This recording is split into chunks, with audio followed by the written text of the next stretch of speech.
This is your Nickelodeon Nutcase with a review of another awesome Nickelodeon night.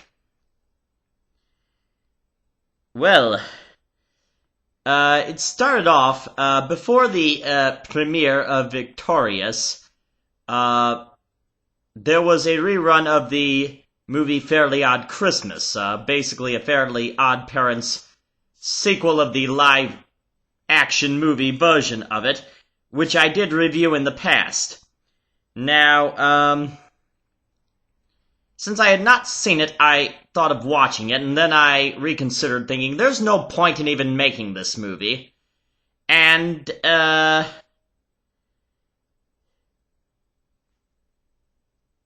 then at the last minute I thought, maybe I should. Then I read the description in the TV guide, and I thought, somewhat interesting. So I watched it, and even just a few minutes into it, I realized, it was better than I thought. Now, a lot of the story did not make any sense, but, it's better than the first, Fairly Odd Parents movie, and if for any reason, it gave, Daniela Monet more exposure and a decent character role. Because if you've been watching Victorious lately, you know that she's been kinda thrown on the back burner, seemingly put in every episode that, just because she has to be, and being written to do stupid things. But, she was actually very good in this movie, and it was a great story. And I'm glad I watched it. Okay, I will step out of character to say this. I think, the Lord used this movie to speak to me, even though it was a comedy that wasn't meant to be serious and not really have any, Christian-related theme. It kind of gave me a perspective on my own Christian faith. People ask the question, if God's all good and all powerful, why is there so much evil? Why is there so much suffering? And my faith teaches, God always provides your needs, even though you need to distinguish between your needs and your wants. And that we have needs in the first place, because when we become needless, we become prayerless. Well, this movie kind of gave me a different perspective on the whole thing. Timmy having godlike powers, being able to grant all these wishes, but he gets carried away and we see the consequences, and, what if God were overzealous with, his blessings and, his powers, using them for the wrong purpose? Hard to understand, but it spoke to me. Okay. So, Fairly Odd Christmas, not bad. So, there was a premiere of Victorious, yay! To my knowledge, no, Trina in this one. It was totally funny! I mean, I cracked up when, Tori ate the, cleaning, chemicals, and, when Kat got kicked in the face, and, when Tori was, sweating the, berry balls. I know it wasn't all that funny, but, that's the thing about Nickelodeon and, Dan Schneider in particular. It doesn't have to be that funny to do the job of cracking me up, and, that's what we live for. So, yeah, great episode. Okay, it looked like this would be where Robbie and Kat got together. Well, Of course, Robbie kissed her and she ran off, so that loose end remains untied. But yeah, funny one. Okay, I, skipped over Marvin,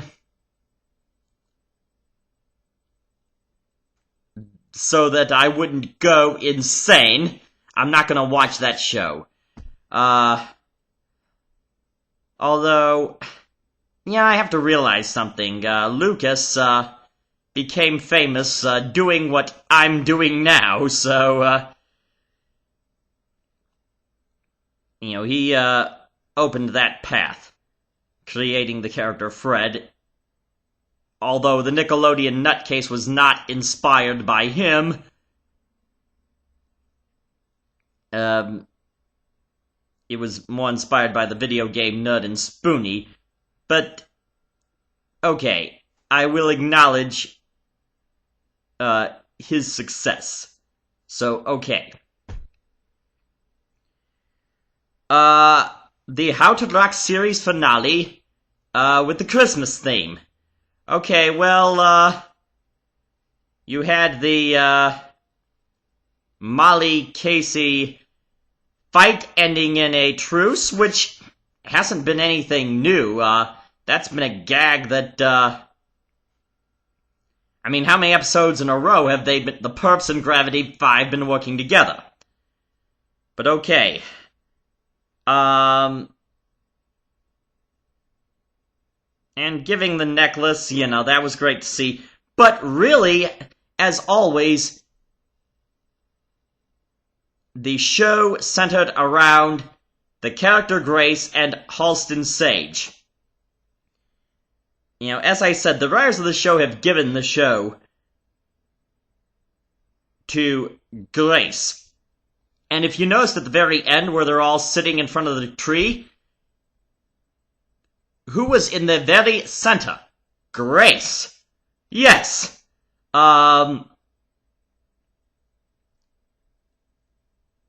that this was a one-season show, I'm wondering if this whole thing was planned out. It had to be all planned out.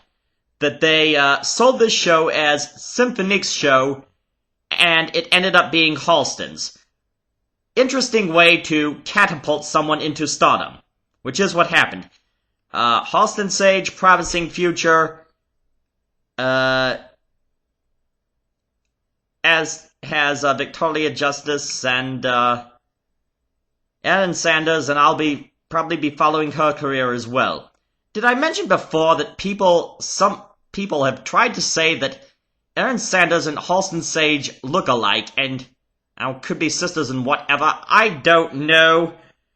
I don't think they look at all alike, but anyway, they seem to be both very great people, so whatever. I take note of something these days.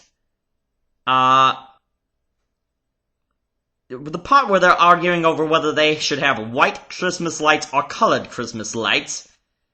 Now, you know that in the martial arts, they often refer to any belt above white as a colored belt, and in the old days, African Americans were referred to as colored people. Well, that is inaccurate because black is not a color. To be black means to have no color, and white is actually made up of all colors. Yes, white is all colors together.